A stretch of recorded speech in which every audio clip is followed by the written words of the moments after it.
Mariage de Britney Spears, son ex avait tenté de s'incruster dans sa chambre armé d'un couteau.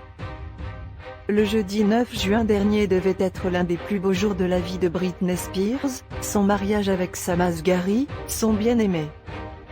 Pourtant, l'événement a été gâché par la venue de Jason Alexander, l'ex-mari de la star, qui, d'après TMZ, a tenté de s'incruster aux festivités armé d'un couteau.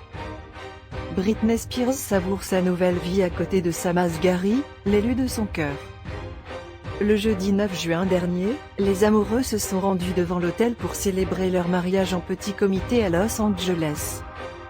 Et si la star a mis les petits plats dans les grands pour faire cet événement une journée inoubliable, la fête n'a pas manqué d'être gâchée par la venue de Jason Alexander, son ex-mari. L'homme de 40 ans a effectivement réussi à passer la sécurité pour tenter de s'incruster aux célébrations. Heureusement, l'intrus a pu être arrêté par la police avant de rencontrer Britney Spears.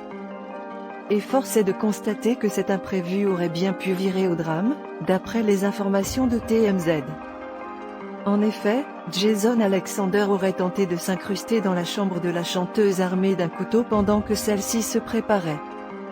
Ces révélations ont été faites ce lundi 27 juin par l'un des anciens agents de sécurité de Britney Spears, licencié depuis l'incident, au cours d'une audience préliminaire qui s'est déroulée aux États-Unis. La porte était verrouillée.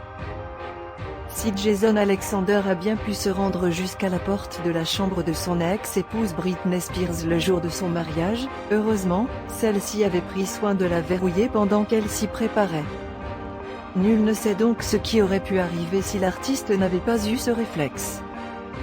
Toujours d'après les dires de l'ex-garde du corps de Britney Spears, Jason Alexander ne se serait pas rendu au mariage de la star sur un coup de tête. En effet, il aurait été vu, à plusieurs reprises, à rôder autour du lieu de réception quelques jours avant l'événement. Ce dernier semblait déjà être à la recherche de la chanteuse.